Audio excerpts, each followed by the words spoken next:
Kalau pendidikan seks orang kafir, bagaimana melakukan hubungan seksual dengan aman, tidak hamil? Itu pendidikan seks bagi orang kafir. Pakai kondom lah. Tapi orang Islam tidak. Kita harus didik mereka dengan fitrah seks mereka. Misalnya jamaah yang Allah muliakan, kita harus kenalkan 3 kepada mereka. Dalam fitrah seksual mereka, anak-anak kita laki-laki atau perempuan, kenalkanlah 3 hal pada mereka. Kita perkenalkan kepada mereka identitas gendernya. Ini penting jemaah. Kita kenalkan kalau anak kita adalah wanita. Kita kenalkan kepada anak kita kalau dia adalah laki-laki. Jangan sampai nanti salah. Sehingga seorang anak perempuan tidak mengenal kalau dia perempuan. Sehingga terbawa sampai besar, anak perempuan melakukan permainan aktivitas laki-laki. Kenapa hal ini terjadi?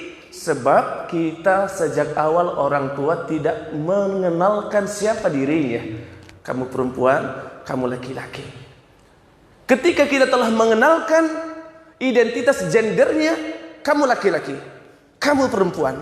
Yang kedua, kita harus kenalkan peran gender masing-masing.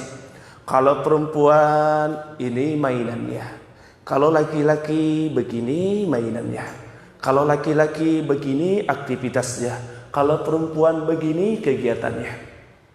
Nah, ketika kita telah mengenal gendernya laki-laki atau perempuan, kemudian kita mengenalkan aktivitas ataupun peran gendernya sebagai laki-laki atau perempuan, yang ketiga adalah kita ajarkan mereka menjaga gendernya, menjaga kehormatannya.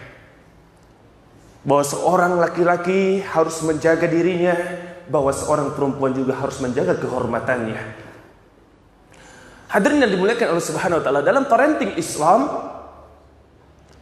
ada dibagi usia untuk bagaimana mendidik anak laki-laki dan perempuan agar tidak salah arah. 0 sampai 7 tahun. Kalau kita punya anak 0 sampai 7 tahun, dengarkan ini. Dengarkan ini Bapak Ibu yang dimuliakan Allah Subhanahu wa taala.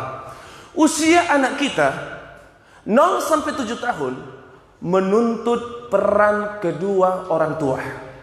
Ayah dan ibu dibutuhkan di sana. 0 sampai 7 tahun. Tidak boleh cuma satu orang. Tidak boleh cuma cepulan ibu. Tidak boleh hanya ayah yang ada. Tidak boleh hanya ibu yang ada. Dua-duanya harus ada di usia 0 sampai 7 tahun. Karena apa? Karena di usia ini mereka akan menyatu dengan ayah ibunya.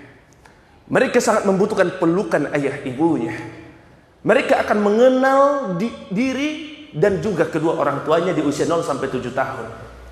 Adapun usia 7 sampai 10 tahun, Bapak Ibu yang punya anak usia 7 sampai 10 tahun, anak laki-laki dekatkan dengan ayahnya. Anak perempuan dekatkan dengan ibunya. Kenapa demikian? Usia 7 sampai 10 tahun anak laki-laki didekatkan dengan ayahnya. Usia 7 sampai 10 tahun anak perempuan didekatkan dengan ibunya, supaya anak perempuan ini mengenal peran ibunya. Ternyata ibuku sering cuci piring, gosok baju, memasak, sehingga dia kenal. Ternyata perempuan itu punya peran seperti ibuku. Kemudian anak laki-laki didekatkan dengan ayahnya. Ternyata ayahnya cari nafkah, sholat berjamaah ke masjid. Bawalah anak kita kemana-mana, ke masjid, bawa. Kalau dia seorang ustadz, bawa di usia 7 sampai 10 tahun. Supaya apa? Mengenal perannya, dia akan bangga. Aku laki-laki, kerjaku adalah mencari nafkah. Kerjaku adalah seorang pemimpin. Aku harus membuat keputusan. Sedangkan perempuan, dia akan kenal perannya ketika dekat dengan ibunya. Adapun usia baligh, maka anak laki-laki yang baru baligh dekatkan dengan ibunya. Dan anak perempuan yang baru baligh dekatkan dengan ayahnya. Apa gunanya dan apa maknanya? Anak laki-laki yang sudah baligh didekatkan dengan ibunya, maka dia akan menghargai seorang wanita nantinya. Dia akan menjaga seorang wanita nantinya. Dia akan menghormati kepada seorang wanita nantinya. Dia akan berempati dengan seorang wanita nantinya. Sehingga kelak dia akan menjaga kehormatan seorang perempuan. Kenapa? Karena dia yakin dan dia telah menjaga ibunya, dekat dengan ibunya, dan harus memperhatikan ibunya. Adapun anak perempuan, kenapa harus didekatkan dengan ayahnya di usianya balik? Agar perempuan kita yang baru balik tahu bahwa dia membutuhkan laki-laki. Agar anak perempuan itu tahu bahwasanya ternyata dia lemah membutuhkan laki-laki kelak.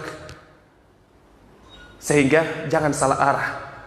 Tidak akan ada lagi anak yang LGBT, tidak akan ada lagi anak yang homo kalau pendidikan seksualnya benar dan tidak menyimpang.